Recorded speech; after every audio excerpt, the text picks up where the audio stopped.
السلام علیکم ورحمۃ اللہ وبرکاتہ۔ دوستو، آپ دیکھ رہے ہیں ہمارا آفیشیل یوٹیوب چینل MF حسن بن ثابت کو۔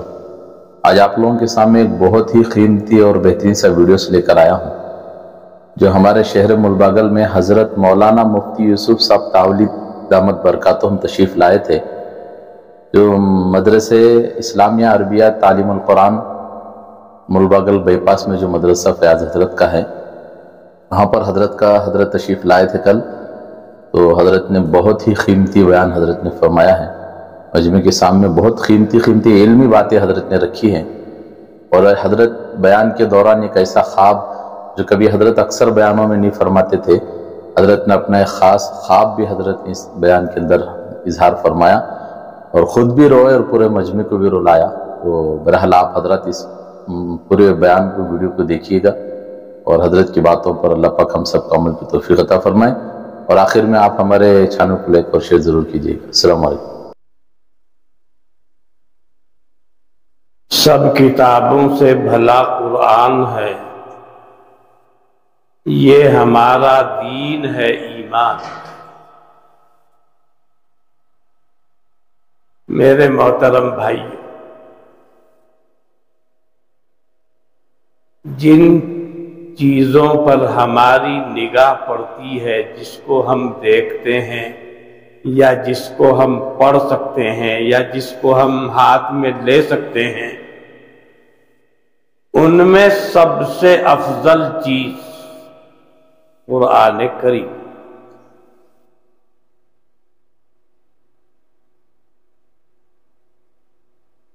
اس لیے کہ وہ اللہ کا کلام ہے، اور اللہ کا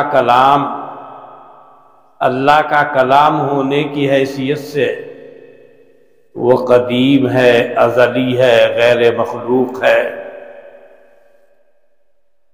ہمارے یہاں کتابوں میں جو آتا ہے شرح عقائد وغیرہ میں، القرآن کلام اللہ غیر مخلوق، وہ صحیح لکھا ہے۔ اللہ کا کلام تو اللہ کی صفت ہے، اور صفت اللہ کی مثل ذات کے قدیم اور ازلی ہوتی ہے۔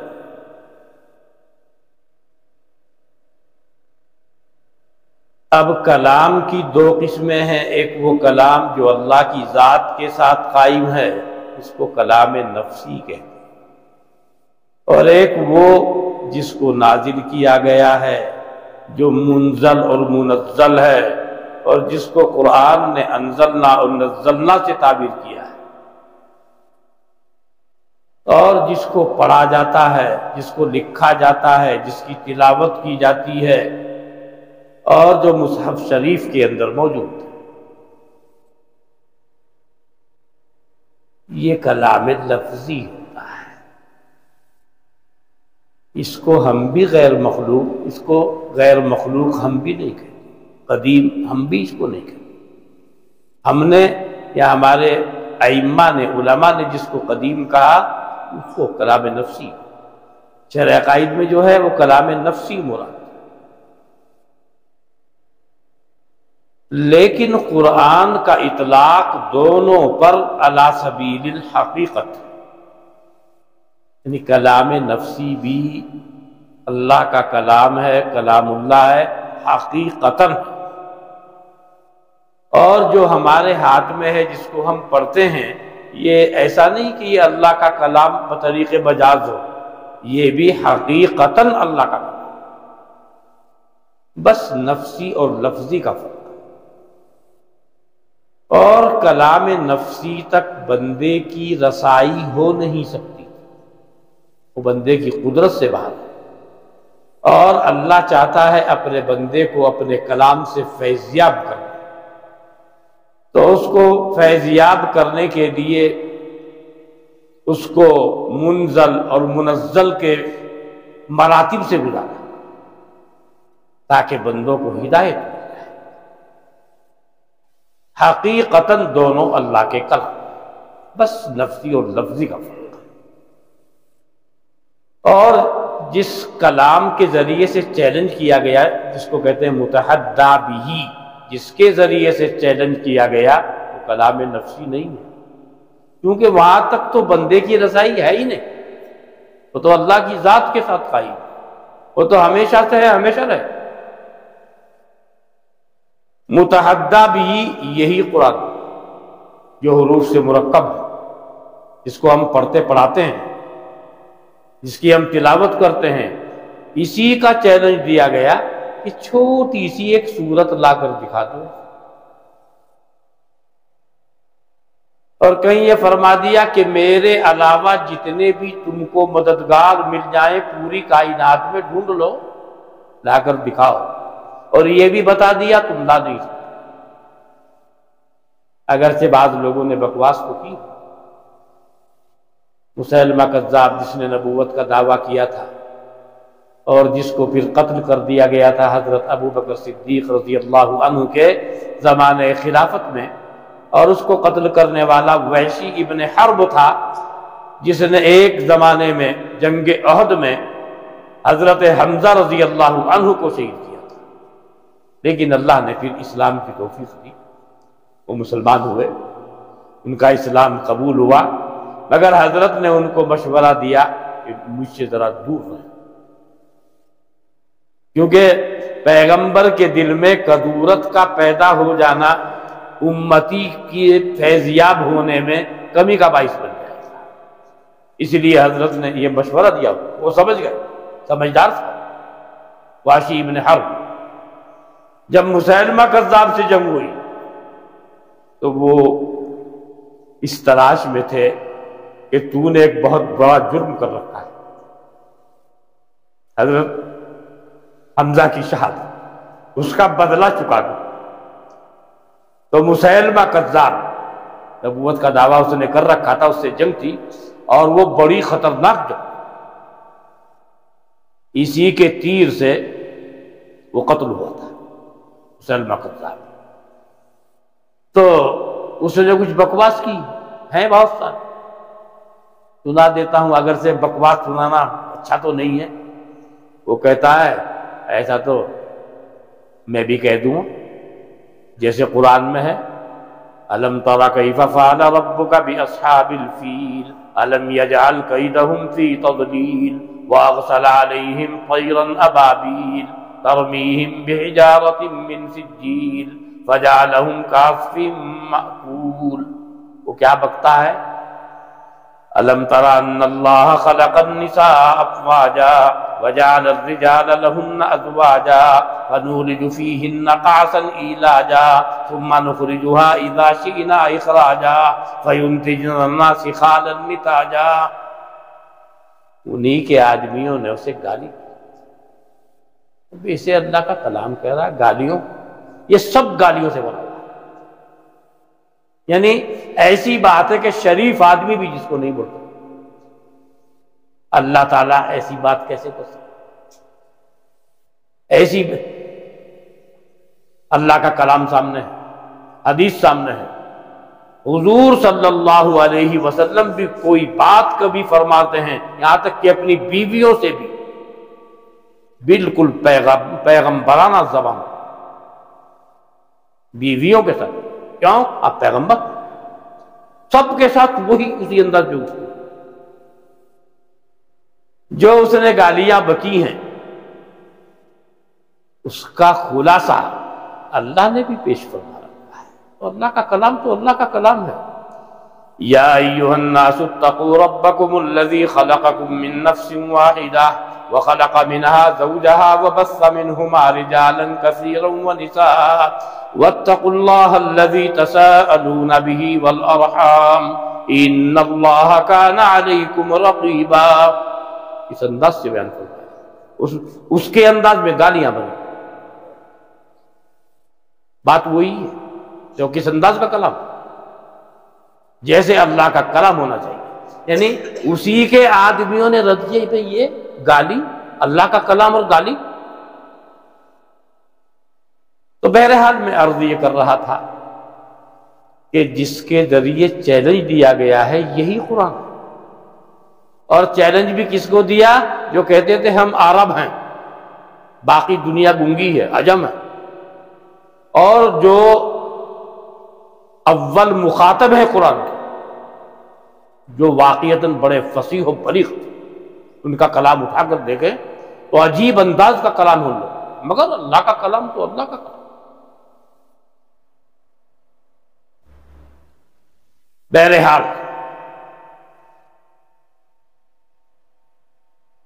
کہا لا کر دکھا، نہ کوئی لا سکا، نہ کسی نے سر اٹھایا اس کے سامنے، سب کو گونگا پڑا۔ اور آسان اتنا، دنیا کی کوئی کتاب اٹھا کر دیکھ لو، قرآن سے آسان کوئی نہیں۔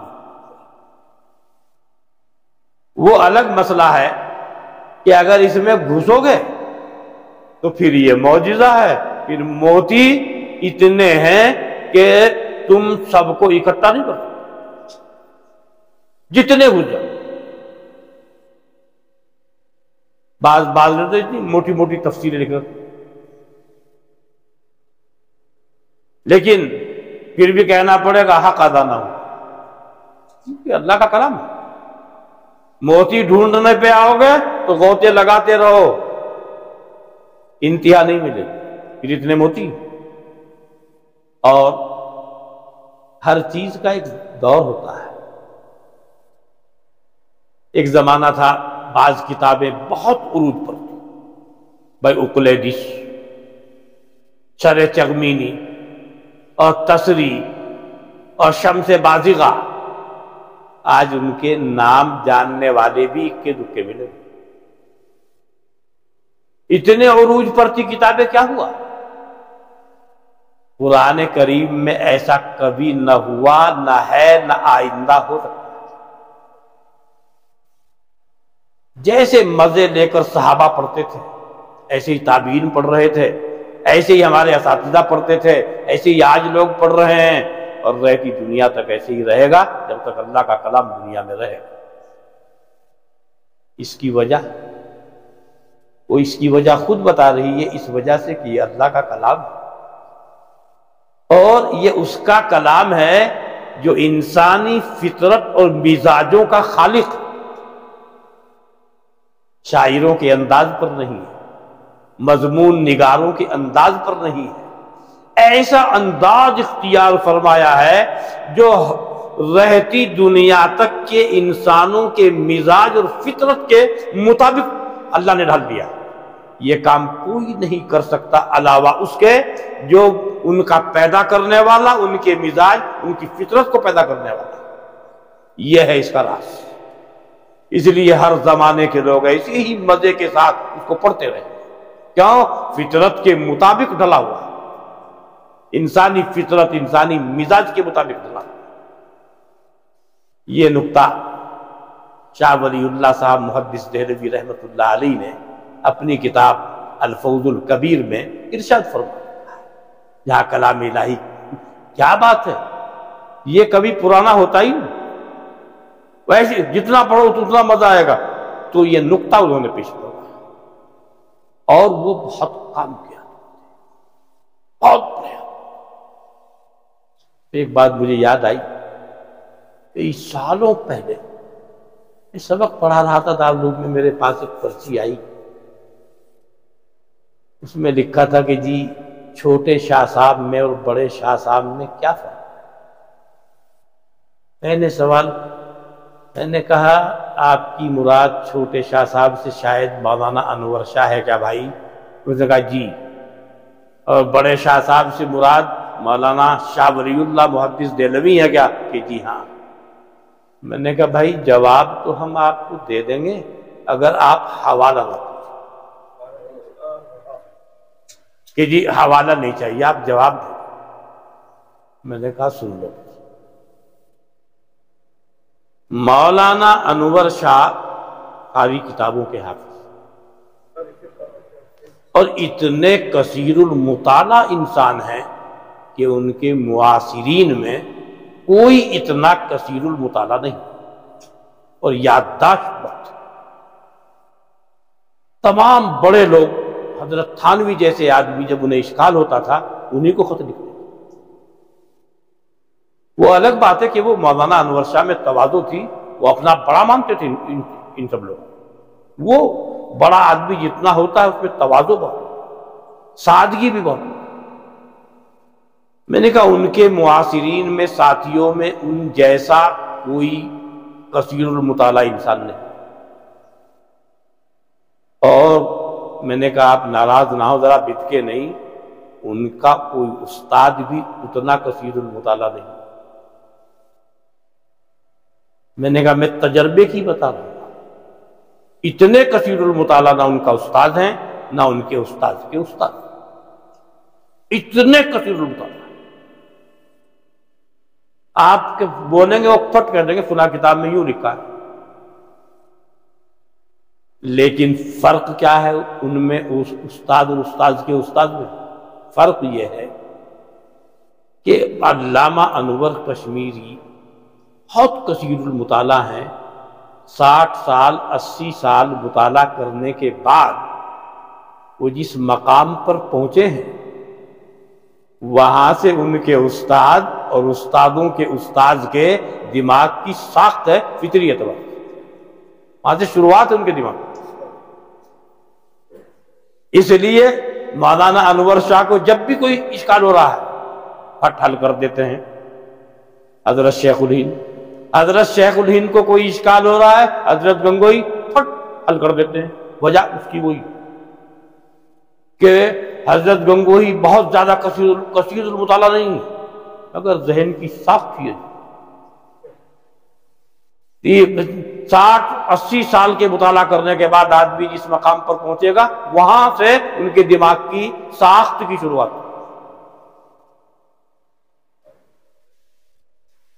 میں نے کہا آپ کی سمجھ میں آیا ہوگا شاہ صاحب کیا چیز ہے، پھر ان کے استاد حضرت شیخ الہند کیا چیز ہے، پھر استاد کے استاد حضرت مولانا قاسم صاحب، حضرت مولانا گنگوئی کیا چیز. اب سن لو بڑے شاہ صاحب. بڑے شاہ صاحب جو ہیں ان کا سیدھا براہ راست اللہ کی بارگاہ سے کثیر المطالعہ تو شاہ صاحب بھی اتنے نہیں ہیں جتنے مولانا انور شاہ ہیں میری معلومات کے مطابق، لیکن جس کا اللہ کے دربار سے تعلق جڑ گیا کیا کمی ہے اس کے پاس. اسی طریقے سے سیدھا حضرت جناب نبی اکرم صلی اللہ علیہ وسلم کے دربار سے. اب جس کا اللہ کے دربار سے تعلق ہو اور اللہ کے حبیب کے دربار سے تعلق ہو تو پھر اس کا مقابلہ کوئی نہیں کرتا. تو اصل چیز پر، اصل مقام پر. وہ ان کی کتاب ہے عقد الجید، اور بھی اس موضوع پر کی کتابیں ہیں ان کی. اس میں انہوں نے لکھا اپنے بارے میں، مولانا شاہ ولی اللہ صاحب، کہ میری طبیعت نہیں چاہتی تھی کہ میں کسی امام کی تقلید کروں، کیونکہ قرآن و حدیث سامنے ہے، سمجھتے ہیں. لیکن مجھے حضرت جناب نبی اکرم صلی اللہ علیہ وسلم نے مجبور کیا اور مجھے حکم دیا کہ تمہیں تقلید کرنی، اور تقلید کرنی ہے ابو حنیفہ کے فقہ. اس لیے وہ حنفی تھے، مقلد تھے، وہ حضرت نے حکم دیا. اور جب آدمی ایسے مقام پر پہنچ جاتا ہے تو پھر پتہ نہیں کیا اللہ تعالیٰ کہاں سے اس کی خواب بھی ضروری نہیں. میں اللہ کی قدرت کے عجیب کرشمے میں سفر میں تھا، میرے کمرے میں ایک ساتھی او خراٹے اتنے کہ خدا کی پناہ، لمان و نفیس، بہت میں تھا. 4 جب بج گئے میری آنکھوں میں آنسو آ، سورج دن کا تھکا ہوا، پھر مجھے صبح کو عجیب سی میری حالت. برابر میں میرے ایک مول صاحب سو رہا، تو میں جاگ رہا ہوں پریشان. تو اللہ کی قدرت کا کرشمہ بتا رہا ہوں، میرے کانوں میں آواز آ رہی. ہمارے بچے کی امی مجھے کہہ رہی ہے کان میں، جیسے وہ بولا کرتی تھی، مولوی صاحب بہت پریشان ہو رہے ہیں. میں خواب نہیں دیکھا ہوں، میرے کان میں آواز آ رہی، بہت پریشان ہو رہے ہیں. پریشان نہ ہو، تھوڑا صبر کریں. اب میرے پاس بھی وقت نہیں ہے، میں آئندہ رات میں عشاء کے بعد آؤں گی آپ کے پاس، اور آپ آرام سے سوئیں۔ اگلے دن میں جہاں گیا، کام سے فارغ ہوا، وہ میزبان نے کہا تو میرے ساتھ ہے ہمارا خالی کا اور عشاء کی نماز پڑھ دی، کہا حضرت آپ سوچ لیں، سب کو ادھر جاؤ دوسرے کمرے میں، اور نماز پڑھتی جو میں لیٹا، تہجد کے وقت جا کے میری آنکھ ایک دم میں نے کچھ نہیں دیکھا، لیکن اس سے پہلی رات میں وہ جاگتے جاگتے میری آواز میں پہچاننا ہوں اس کی آواز، انور کی امی کی آواز، کل میں آؤں گی آپ کے پاؤں دباؤں گی اور آپ آرام سے سوئیں۔ تو خواب تو میں نے دیکھا نہیں، لیکن واقعتاً میں پورے عرب جیسے اس نے بولا تھا۔ یہ واقعہ میں نے گھر آ کے سنا ہے، میں کہا ایک دن تو تیری امی، میں جاگتی میں نے کہا میں نے دیکھا نہیں اس کو، بس اس کی آواز میرے کان میں آ گئی، لیکن جیسے اس نے بولا ایسے ہی ہوا۔ تو بھائی اللہ تعالیٰ تو قادر مطلق ہے، اس کو کیسے دکھا دے۔ انہوں نے یہ نہیں کہا کہ مجھے خواب میں کہا، یہ نہیں لکھا ہوں، بس یہ کہہ رہے مجھے حضرت نے حکم دیا۔ اور جب آدمی اس مقام پر ہے کہ اللہ کے دربار سے اس کا سیدھا تعلق ہے اور اللہ کی رسول کی بارگاہ سے سیدھا تعلق ہے، وہ کیسے بھی فرمائے۔ ایک دفعہ باتوں باتوں میں بات آج حضرت کیا ہوا،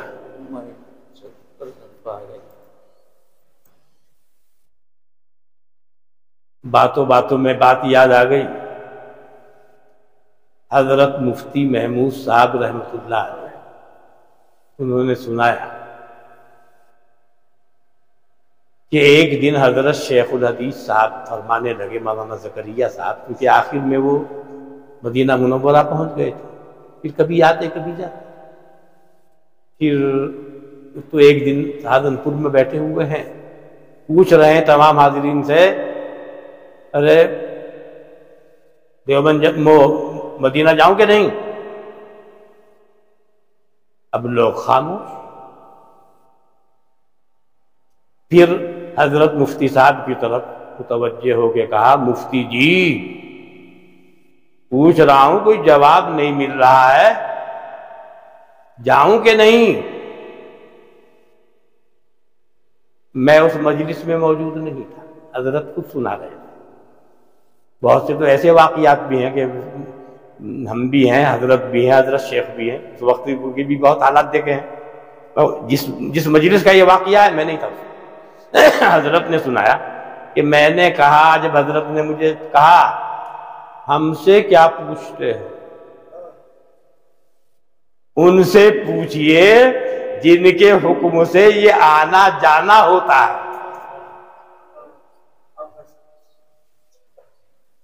حضرت مفتی صاحب کا یہ جواب سن کر شیخ کی آنکھوں میں آنسو آ گئے اور فرمانے لگے، واقعتاً جب اللہ کے حبیب کی طرف سے اشارہ ہوتا ہے مدینے میں کہ ہندوستان ہو گیا ہو، تو میں یہاں آ جاتا ہوں، اور جب یہاں آتا ہوں، جب اشارہ ہوتا ہے مدینے میں چلو، تو میں مدینہ چلا جاتا ہوں۔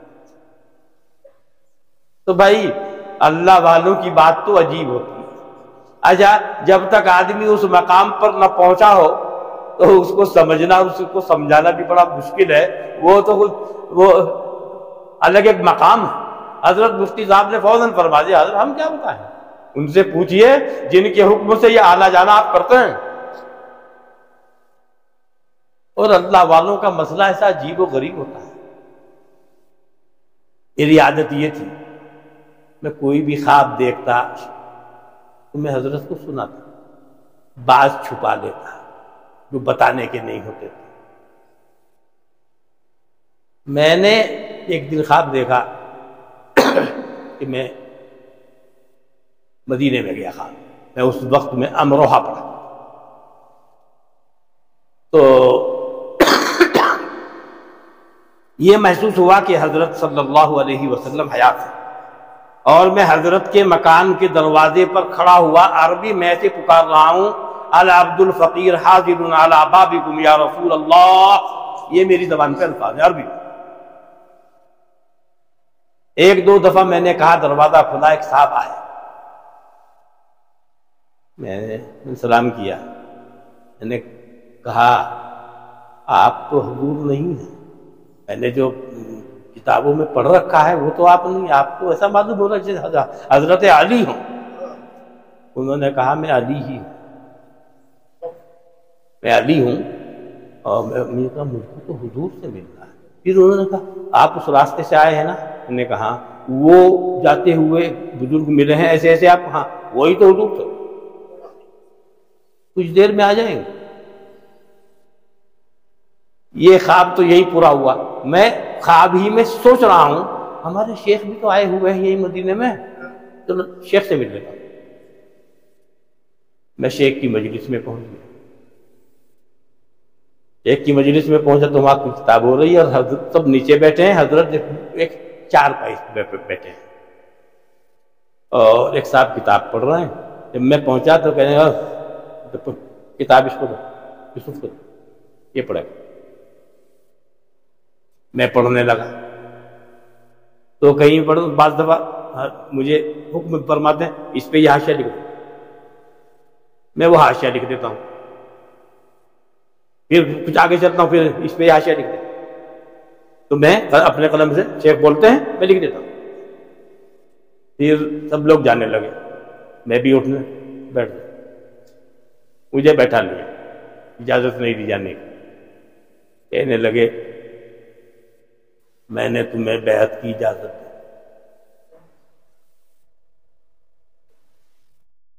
میں کہنے لگا حضرت میں تو دعا کے لیے حاضر ہوا، یہ بوجھ مجھ سے نہیں سمجھ لگا، میں تو دعا کے لیے آیا. بالکل اسی الفاظ میں بولا. کہنے لگے دعا بھی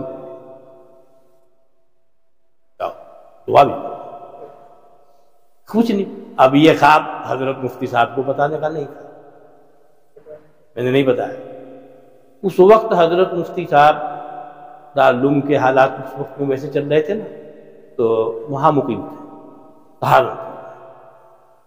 میں گیا امروہہ سے. میں سوچا پہلے تاولی ہو لے، پھر تاولی سے سہارنپور حضرت سے مل کے سہارنپور ہی سے مراد آباد مغرب کے بعد. تو حضرت باہر بیٹھے جس میں شیخ یونس صاحب رہا کرتے تھے اس کمرے میں، وہ حضرت نہیں بنوایا اپنے پیسے سے، اس صحن میں بیٹھے ہوئے تھے. میں کہنے لگا حضرت سر میں تیل لگا دوں؟ ٹھیک ہے آپ کو اختیار. میں تیل لایا ہوں، تیل کی مالش کر دو تو ٹھیک ہے. پھر میں بیٹھ گیا پانتی کی طرف. تو حضرت نے فرمایا بیعت کی اجازت دیتا ہوں تمہیں. میں نے کہا حضرت مجھ سے نہیں سمجھ لگا اتنا بوجھ. اور وہ حضرت نے جو فرمایا نہیں میں سنانے کا ایسی بات میں سناتا نہیں ہوں، مجھے وہ بات چل پڑی. میں کہا ان کا مسئلہ ہی الگ. تو حضرت کیا فرماتے ہیں مجھے، اس کا جواب تو شیخ آپ کو دے چکے ہیں. میرا حلیہ خراب ہو کہ یہ کیا مسئلہ ہے بھائی، کام میں دیکھ رہا ہوں اور حضرت فرما دے اس کا جواب تو شیخ آپ کو دے چکے ہیں. تو ان کا اللہ والوں کا مسئلہ کچھ عجیب ہوتا ہے. تو یہ اللہ والوں کے مسائل بتانا مقصد بھئی اللہ سے تعلق اگر جڑ گیا بندے کا. جب بعض ایسے بھی تاریخ میں لوگ ملتے ہیں ایک حرف نہیں جانتے، بالکل امی ہے، ان پڑھ ہے، جاہل تو ان کو کہہ نہیں سکتے. کیوں؟ جاہل کہنا تو اللہ والوں کی توہین ہے. آپ امی کہہ سکتے ہیں، مگر پتہ نہیں کیا جب اللہ سے تعلق جڑ گیا. حضرت کے ملفوظات میں ایک واقعہ لکھا ہے کہ امبالے میں ایک عالم رہتے تھے تقسیم ہند سے پہلے، اور ایک مجذوب تھے اللہ بالکل تو کبھی کبھی ان سے ملنے آتے. ایک دن آئے تو وہ مولوی صاحب بہت پریشان، کسی مسئلے میں الجھے ہوئے تھے. وہ کتاب اٹھا رہے، وہ آئے السلام علیکم مولوی جی فلاں مسئلہ ڈھونڈ رہا، اس میں تھوڑا ہی ملے گا، ایسا کر وہ البحر الرائق کی فلاں جلد اٹھا اور فلاں لائن دے، اس میں ملے گا. اب وہ لائے اسے اٹھا کے وہ صفحہ کھولا، وہ لائن پہ ہاتھ، وہاں وہ مسئلہ لکھا ہوا. تو کہنے کا مطلب یہ ہے کہ اللہ سے جب تعلق جڑ گئے، وہ بالکل بے پڑھے لکھے، مگر وہ بتا رہے ہیں۔ تو اصل چیز تو یہی ہے، اللہ سے تعلق جڑ گیا، اور جب اللہ سے تعلق جڑ گیا اب اسے جاہل نہیں کہا جائے، امی تو آپ کہیں گے۔ حضور صلی اللہ علیہ وسلم بھی تو امی ہیں، مگر کوئی آپ سے بڑا عالم ہے مخلوق میں؟ جاہل کہنا کا حق ہے کسی کو؟ کوئی کہہ سکتا ہے؟ میں نے دیکھا ایک یہودی، بعض دفعہ یہ یہودی بھی بات صحیح کہہ دے، جو ان کے بڑے محققین گزرے ہیں، کہ محمد کی ذات گرامی ایک ایسی ہے کہ آج کے بگڑے ہوئے حالات میں اگر وہ آ جائیں فوراً دنیا پہ کنٹرول کر دیں، یوں وہ لکھ یہودی۔ اچھا، یہ جس نے یہودیوں کو قتل کیا تھا، کیا نام ہے اس کا؟ کیا کہتے ہیں اس کو؟ ہٹلر۔ یہ دہری تھا، دہری کہتے ہیں کہ کسی مذہب کو نہیں مانتا نا، دہری تھا، اور اس نے یہودیوں میں سے 2/3 کو قتل کر کے 1/3 چھوڑا، اور یہ کہا میں ان کو اس لیے چھوڑ رہا ہوں تاکہ لوگ میری معذوری سمجھ لیں، میں کس مجبوری کی وجہ سے ان کو قتل کیا ہے۔ آج آپ کے سامنے دنیا میں جتنے فساد بھی جہاں ہو رہے ہیں، ہر ایک کے، ہٹلر نے اس وقت کہا جب میں نے دیکھا کہ پوری دنیا میں جہاں بھی کوئی فساد ہے اس کے پیچھے یہودی کا، کہیں بھی پورے عالم میں کچھ ہو رہا ہے، کہ ہمارے یہاں ہو، کہیں بھی ہو، کہیں بھی ہو، کہیں بھی ہو، کسی یہودی کا، کہ لوگ سمجھ جائیں گے مجھے معذور کہیں۔ لیکن وہ ہٹلر دہری ہونے کے باوجود اس نے ایک بات کہی ہے، پورے انسانوں میں اگر کسی کی شخصیت کا میں قائل ہوں وہ مسلمانوں کے پیغمبر محمد الرسول اللہ صلی اللہ علیہ وسلم ہے، اس کی شخصیت کا میں قائل، اس کی بڑائی کا میں قائل۔ وہ ایمان نہیں لایا، مگر یہ بات تو اللہ تعالیٰ باطل پرستوں کی زبان سے بھی کرتا ہے۔ اور ایک یہودی نے تو لکھا ہے کہ میں نے پوری کائنات پر نظر ڈالی تو مجھے کہیں دھواں، کوئی فنا، کوئی کوئی فنا، کہیں کچھ کوئلہ، کوئی فنا، کوئی فنا، اگر خالص نور مجسم دکھائی مجھے دیا ہے تو وہ محمد الرسول اللہ صلی اللہ علیہ وسلم کی ذات۔ یعنی کہنے والے جو صحیح بات لکھنے والے ہوتے ہیں وہ لکھتے ہیں، یہ دوسرے لوگوں نے کہا ہے۔ اور ایک نے تو کہا کہ میں کتنا محروم القسمت کہ میں ان کا زمانہ نہ پا سکا، کاش کہ مجھے ان کا زمانہ ملتا، میں ان کے ساتھ رہتا اور یہ کرتا فلاں کرتا فلاں۔ اور یہ جو مسلمانوں میں بہت سارے فرقے ہو رہے ہیں نا، اس کے پیچھے بھی آپ دیکھیں گے یہود کا ہاتھ میں، فرقے پہ فرقہ، اختلاف پہ اختلاف پہ اختلاف جو ہوتا ہوا جا رہا ہے، یہود کا ہاتھ ملے گا۔ بہرحال اچھا ٹھیک ہے، بہت اچھا ہے، بہت اچھا جذبہ ہے ان کا۔ قرآن کریم کی فضیلت کے سلسلے میں مستورات کی خواہش آئی ہے، بہت اچھی خواہش ہے۔ اس کی فضیلت کے لیے ایک تو یہی کافی ہے کہ یہ اللہ کا کلام، اور اللہ کے کلام کی جتنی فضیلت ہم بیان کریں کم ہو۔ بس اتنا ہے، جو قرآن سے جڑ گیا اور جس نے قرآن کو اپنا معمول بنا لیا اور قرآن اس کی زندگی میں آ گیا، اور جو قرآن کے ساتھ جڑ گیا، دنیا اور آخرت کی عزت سے مل گئی۔ بس ایک حدیث آپ کو سناتا ہوں، من تفقہ فی دین اللہ کفاہ اللہ ہما ورزقہ من حیث لا یحتسب۔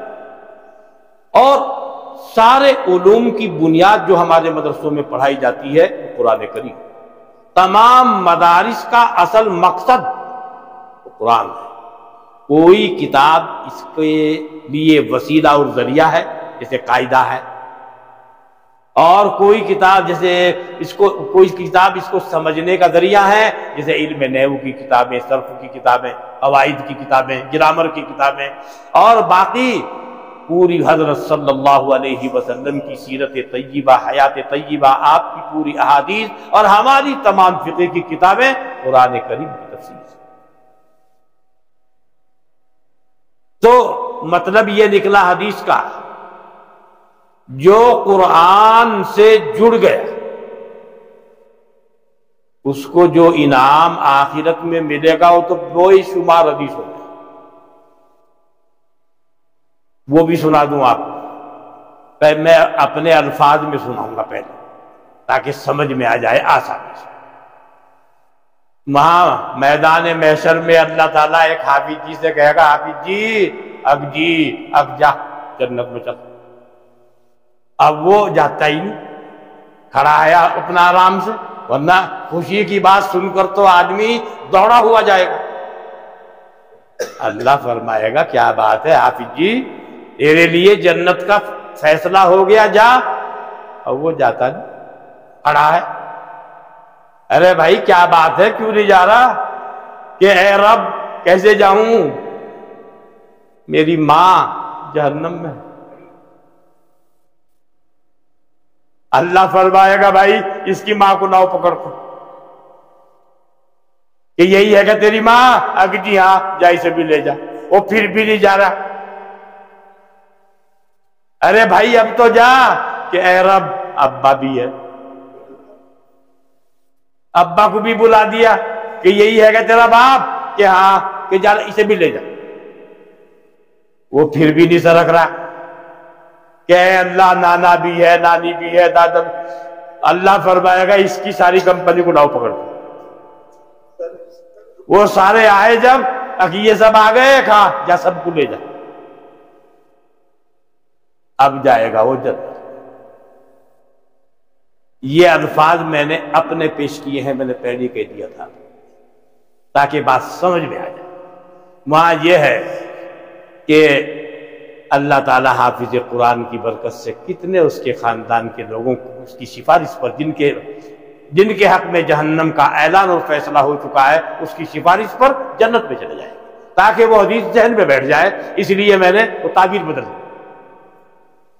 بات سمجھ میں آ گئی ہوگی بھائی، اب اندازہ لگاؤ کتنی فضیلت۔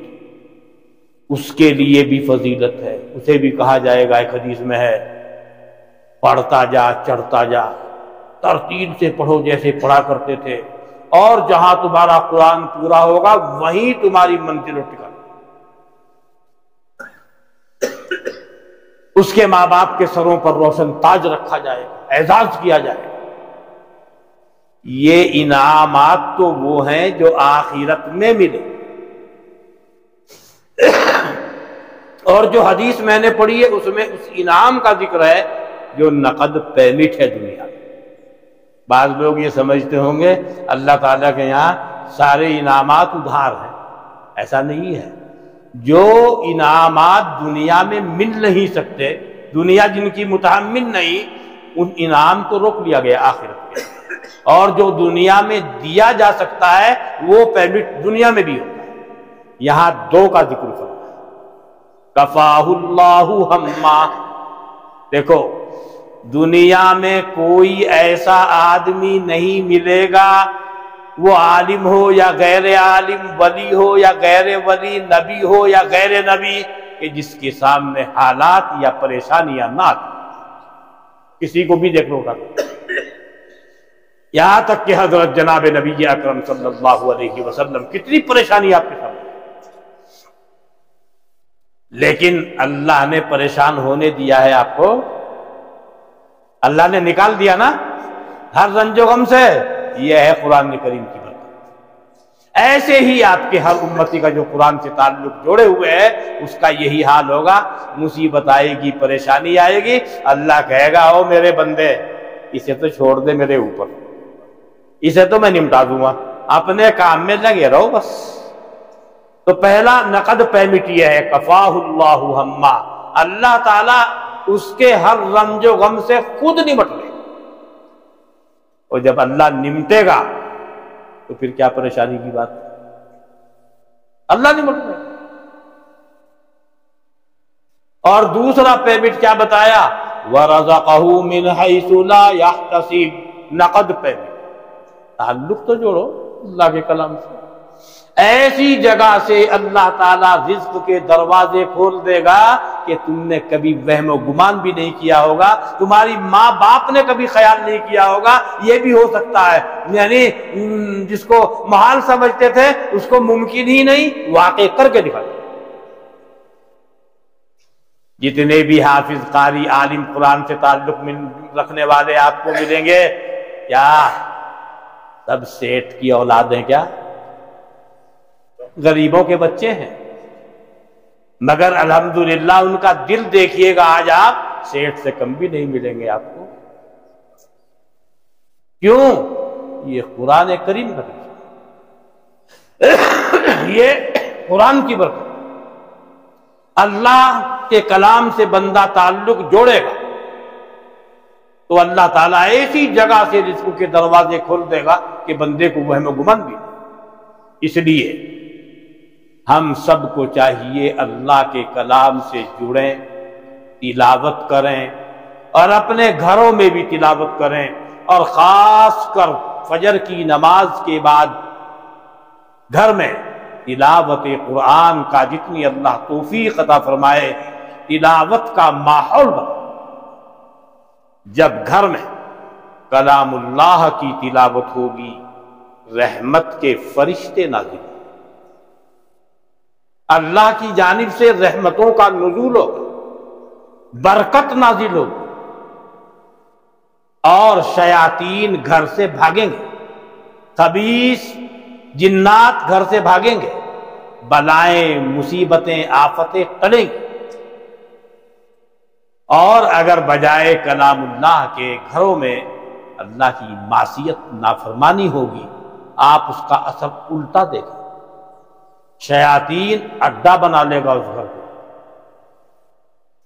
خبیث جنات اس گھر کو اپنا اڈا بنا دے گا، پھر وہاں رحمت کا نزول نہیں ہے، پھر پریشانی ہے، بے چین ہے، سب کچھ ہوتے ہوئے بھی بے چین اور پریشان۔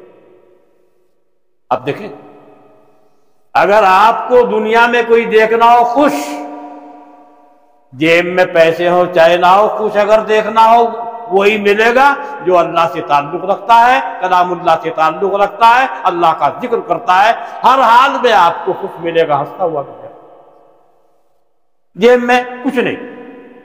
یہ کرشمہ ہے، معجزہ ہے۔ اللہ سے جڑو، اللہ کے کلام سے جڑو۔ قرآن کہتا ہے الا بذکر اللہ تطمئن القلوب، اس کا مطلب یہ ہوتا ہے حکومت سے نہ دولت سے نہ گھر آباد کرنے سے سکون قلب ملتا ہے خدا کو یاد کرنے۔ جب اللہ کے کلام کی گھر میں تلاوت ہوگی تو گھر میں برکت ہوگی اور بہت آسانیاں پیدا ہو جائیں۔ اور بعض لوگ کہا کرتے ہیں کہ جی بیمار بھائی اگر صحت چاہتے ہو تو اس کے نسخے دو ہی، حرام غذا سے بچنا اور دوسرے گناہوں سے بچنا، یہ اکسیر ہے صحت۔ اور اگر جتنے گناہ کرو گے صحت بھی خراب ہوگی، یادداشت بھی کمزور ہوگی، اللہ بھی ناراض ہے۔ جتنے صحت مند آپ کو ملیں گے وہی ملیں گے۔ اور آدمی حلال و حرام میں فرق نہیں کرتا، حرام آ رہا ہے حرام تو کھا رہا ہے، اور گناہ پہ گناہ کیے ہوئے جا رہا ہے، 99% صحت خراب ہے۔ صحت کا فارمولہ بھی ہے، گناہ سے بچو، اللہ کی نافرمانی سے بچو، حرام کھانے سے بچو۔ حضرت مفتی صاحبی کا ایک واقعہ یاد آ گیا۔ بلگرام شہر میں تھے، وہاں کا کوتوال تھا معتقد، تو کوتوال صاحب نے رشوت کے پیسے لیے۔ پولیس والوں کے یہاں تو رشوت گویا کہ رشوت ہے ہی نہیں، وہ تو ان کا اپنا ذاتی انعام ہے۔ تو رشوت کے پیسے لے کے ٹیلی گرام کرنے کے لیے ڈاک خانے میں جا رہے تھے کوتوال صاحب. کیوں؟ موبائل ٹیلی فون تو تھے نہیں اس زمانے. اب نہیں جانتے تھے بچپن میں ٹیلی فون کیا ہوتا ہے، خبر ہی نہیں. پھر ٹیلی فون آئے اور عام طور سے اس کی جو وہ ہوئی 1994-95 سے زیادہ چلا لائن نمبر کا ٹیلی فون. اور پھر ہوتے ہوتے ہوتے ہوتے کچھ دنوں کے بعد موبائل، جس کے ہاتھ میں دیکھو موبائل، اور ہاتھ میں موبائل اور سب سے بڑا محقق بن گیا وہ. اور یہ پتہ نہیں یہ سارا جو ہے نیٹ کا سسٹم سب یہود کے کنٹرول. اتنا جھوٹ بولتا ہے موبائل، اتنا جھوٹ بولتا ہوا کسی کو نہیں دیکھے.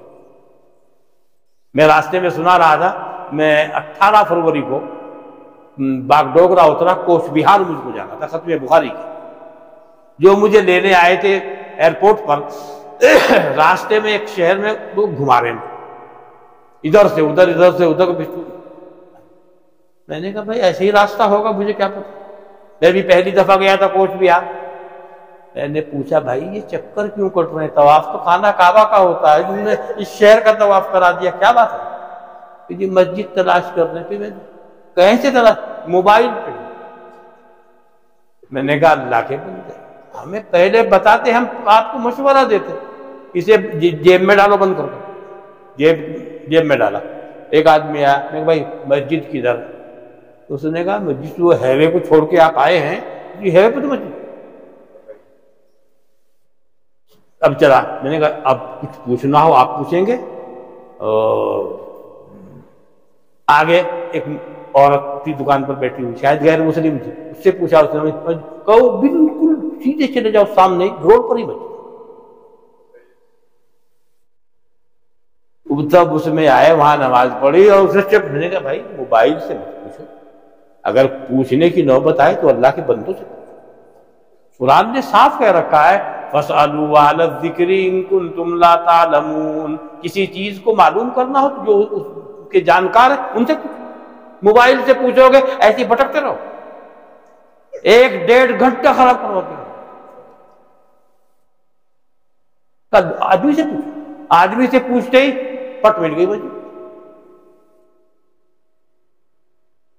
تو سسٹم اپنے ہاتھ میں نہیں ہے. تو آج کل لوگ مسئلے بھی اسی میں دیکھنے لگے، کچھ کا کچھ آئے گا. اتفاق ہے صحیح آ جائے، یہ بھی ہوگا کہ وہ غلط لکھا ہوا آ جائے، یہ بھی ہو جاتا ہے. اور ایسے میں بہت سارے واقعات دکھا چکا ہوں لوگوں کہ جی یوں لکھا ہے، میں نے کہا غلط لکھا ہے. ایک جگہ مطلب کہ اگر کسی نے مذاکرہ طلاق کے وقت میں کہہ دیا طلاق کے الفاظ کی کنائی، کہتا ہے میری نیت طلاق کی نہیں تھی. اگر قاضی کے سامنے بول دے تو قاضی کے سامنے تو اس کی نیت کا اعتبار نہیں ہوگا، طلاق واقع ہوگا. اور اگر ویسے مفتی کے سامنے بول رہا ہے تو وہ کہہ رہا ہے میری نیت طلاق کی نہیں تھی، اس سے الفاظ کنائی سے، تو وہاں لا یقع، طلاق واقع نہیں ہوگی. میں حضرت مفتی صاحب رحمۃ اللہ علیہ کے بعد بہت دنوں تک الاشباح والنظائر پڑھائی ہے. میں الاشباح پڑھا رہا تھا، میں نے بتایا مسئلہ، میں کہا بھائی ایسی صورت میں طلاق واقع نہیں ہوگی. ایک طالب علم بولا افتاء کا حضرت شامی میں لکھا ہے واقع ہو جائے گی. میں نے کہا دکھانا. تو اس نے نکال کے دکھایا یقع. میں نے کہا ٹھیک ہے، یہ نسخہ زکریا والے کا چھپانا بھی. ہاں. میں نے کہا دوسرا نسخہ اٹھائیے، پرانا نسخہ اٹھایا تو اس میں لکھا لا، اس میں لکھا یقع، واقع ہو جائے گی. میں نے کہا غلط لکھا ہوا ہے. دوسرا نسخہ اٹھاؤ اور دوسرا اس میں لکھا لا یقع. اب اس فرق کو کون سمجھے گا؟ اچھا بعض دفعہ وہ تو یہودی تو پڑھے لکھے، جیسے ہمارے یہاں حدیث کے اور عربی کے اور تفسیر کے مدارس ہیں، یہود کے ایسے بڑے بڑے مدرسے.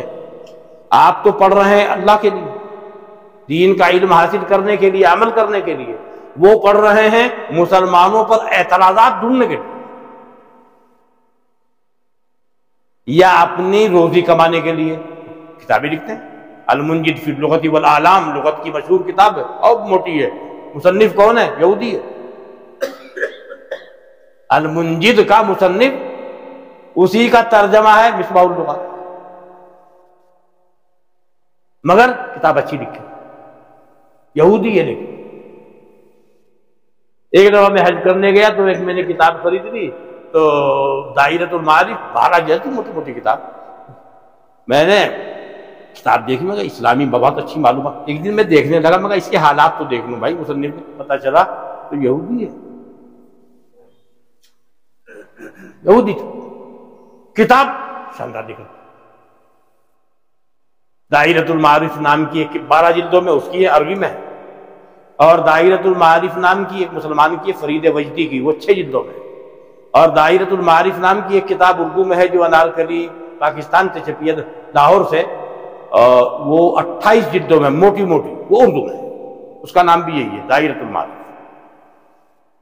تینوں میں نے دیکھی ہے، اور وہ یہودی والی کتاب بھی ہے بہت اچھی، یعنی کوئی بات اس نے غلط نہیں لکھی۔ اور بدر جب اس نے کہا محمد ہوا رسول اللہ ہوا نبی المسلمین، اور آگے سے جو حالات لکھے بالکل صحیح لکھے، یہ نہیں کہا ہوا نبینا، ہوا نبی المسلمین، نہیں، وہ تو لکھنے والا وہ تو یہودی ہے، وہ لکھے گا ہوا نبی المسلم، وہ مسلمانوں کے نبی ہیں، اپنے نبی نہیں کہہ رہا ہے۔ آگے جو حالات آپ کے بیان کر رہا ہے وہ بالکل ٹھیک بیان کر رہا ہے۔ تو میں یہ کہہ رہا تھا کہ جب ہر بات موبائل سے پوچھیں گے، کسی بھی جگہ پر بھٹک جائے اور پھر یہ یاد نہیں رہے گا۔ یاد رہنے کا وہی طریقہ ہے جس طریقے سے ہمارے اکابر نے کتابوں میں محنت کی ہے، نیچے بیٹھ کر، اور ایسے جب دیکھیں گے تو یاد رہے گا۔ ہمارے دارالفتہ میں ایک مفتی ہے، میرا شاگرد ہے، ایک دن میں آ رہا ہوں پڑھانے، وہ جا رہے ہیں، اس کے ہاتھ میں کچھ ہے، میں نے کہا بھائی بزرگ یہ کیا ہے تو آپ کے ہاتھ میں؟ تو حضرت لیپ ٹاپ۔ میں کہاں جا رہے ہیں؟ دارالفتہ میں۔ میں نے کہا کتاب نہیں دیکھتے؟ کہ جی بس جلدی میں اس میں، اور میں کہا یاد رہتا ہے؟ کہ حضرت یاد تو نہیں، کام چل جائے۔ تو میں نے کہا مفتی کا مقصد کام چلانا ہے یا اس کو تو حافظ بننا چاہیں؟ اس کو تو حافظ بننا ہے کتابوں، آپ دیکھیے، نہیں تو بس کام ہی کام چلے گا، آپ ایسے ہی رہیں گے پورے۔ علم آنے کا وہی طریقہ ہے جو بزرگوں کا طریقہ رہا ہے، کتابیں دیکھنا، اور اس کے چکر میں پڑھیں گے پورے ہی رہ جائیں گے، اور پتہ نہیں کہاں گمراہ کر دیں۔ جیسے 1.5-2 گھنٹہ وہ ایک شہر کے اندر گھماتا رہا اور مسجد میں نہیں، کیوں؟ کسی آدمی سے نہیں پوچھ رہا، اس کے مطابق چلو۔ خیر، ہمیں چاہیے ہم اللہ تعالیٰ کے کلام سے اپنا سچا تعلق قائم کر لیں، اور جس کا سچا تعلق ہو جائے اور جس کے عمل میں قرآن آ جائے اسی کو ولی کہتے ہیں، اللہ کا خاص۔ اللہ تعالیٰ ہم سب کو اپنے کلام پاک کی قدردانی کی توفیق عطا فرمائے، آمین۔ اللہم صلی علی سیدنا محمد وعلی آل سیدنا محمد وبارک وسلم۔ ربنا آتنا فی الدنیا حسنۃ وفی الآخرۃ حسنۃ وقنا عذاب النار۔ ربنا ظلمنا انفسنا وإن لم تغفر لنا وترحمنا لنکونن من الخاسرین۔ اے اللہ ہم سب تیرے گنہگار بندے ہیں، اللہ ہماری گناہوں کو معاف فرما دے، ہماری خطاؤں کو معاف فرما دے، ہماری خطاؤں کو حسنات سے مبدل فرما دے۔ اے اللہ ان بچوں نے حفظ قرآن مکمل کیا ہے، اے اللہ ان بچوں کی محنت کو قبول فرما، اساتذہ کی بھی خدمات کو قبول فرما، مدرسے کی خدمات کو قبول فرما، محبین مدرسے کی خدمات کو قبول فرما۔ اے اللہ مدرسے کو تمام شرور اور فتن سے محفوظ فرما، اے اللہ اس کو دن دونی رات چوگنی ترقی عطا فرما، تمام آفات سے بلیات سے حفاظت فرما، اس کو اشاعت اسلام، اشاعت دین، اشاعت قرآن کا بہترین مرکز بنا۔ اے اللہ ہم سب کو دین مستقیم پر استقامت، استحکام، پختگی نصیب فرما۔ اللہ اپنی بندگی اطاعت کی حلال حلاوت ہم کو نصیب فرما، اپنے کلام پاک کی تلاوت کی حلاوت ہم کو نصیب فرما، اپنے ذکر کی حلاوت ہم کو نصیب فرما۔ اے اللہ ہم سب کو گناہوں سے بچنے کی توفیق نصیب فرما، اللہ مامورات شرعیہ پر ہم کو عمل کی توفیق نصیب فرما، منہیات شرعیہ سے بچنے کی توفیق نصیب فرما۔ اے اللہ تو ہم سے راضی ہو جا، اللہ تو ہم سے راضی ہو جا، اے اللہ ہم کو اپنی رضا خوشنودی نصیب فرما، اے اللہ ہم سب کے ساتھ عافیت کا، رحمت کا، کرم کا معاملہ فرما۔ اللہ ہم میں سے جو مریض ہیں ان کو شفا نصیب فرما، اے اللہ جو ہمارے حضرات متعلقین مرحوم ہو گئے ہیں اللہ ان کی مغفرت فرما، ان کے درجات بلند فرما، اے اللہ ہمیں اپنے مقبولین بندوں میں اور بندیوں میں شامل فرما، اے اللہ ہم کو دنیا اور آخرت کی خیر، فلاح، سعادت اور کامیابی نصیب فرما۔ اے اللہ جتنے لوگ مجلس میں حاضر ہوئے ہیں اور جتنی مستورات حاضر ہوئی ہیں سب کی حاضری کو، سب کی شرکت کو قبول فرما، سب کی جائز تمناؤں کو، جائز مرادوں کو، جائز مقاصد کو پورا فرما۔ اے اللہ سب کی مشکلات کو، پریشانی کو، حوائج کو، ضروریات کو تو جانتا ہے، اے اللہ اپنے غیب کے خزانوں سے تمام کی ضروریات اور حوائج کا تکفل فرما، سب کی پریشانیوں کو دور فرما۔ اے اللہ اپنے ذکر کی برکت سے سب کو سکون قلب کی نعمت نصیب فرما، اے اللہ دنیا کے اندر سکون قلب عطا فرما، آخرت میں اپنی رحمت کا، فضل کا، کرم کا معاملہ فرما، عفو درگزر کا معاملہ فرما۔ اے اللہ اپنے فضل اور کرم سے، اپنی رحمت سے اور اپنے کلام پاک کی برکت سے، اپنے حبیب صلی اللہ علیہ وسلم کی برکت سے ہماری دعاؤں کو قبول فرما۔ ربنا تقبل منا انک انت السمیع العلیم وتب علینا انک انت التواب الرحیم۔ سبحان ربک رب العزة عما یصفون وسلام علی المرسلین والحمد للہ۔ لہو مات نبی کا جس میں تغیر یاد آ